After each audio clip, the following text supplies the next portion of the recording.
Tuluyan ang sinibak sa pwesto ang dalawang opisyal ng Land Transportation Office Region 2 matapos masangkot sa insidente ng pananakit sa dalawang sibilyan sa lungsod ng Tuguegarao.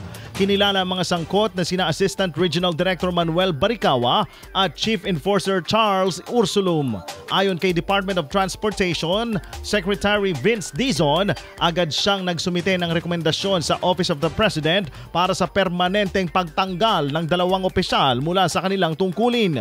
Sa isang press conference na isinagawa noong Lunes, mariing kinundena ni Dizon ang insidente at iginiit na hindi na kailangan ng karagdagang investigasyon. Sinabi rin ng kalihim na kumikilos na ang DOTR upang makipag-ugnayan sa mga biktima para sa pagbibigay ng legal na tulong at upang ihanda ang posibleng paghahain ng reklamo laban sa mga sangkot na opisyal.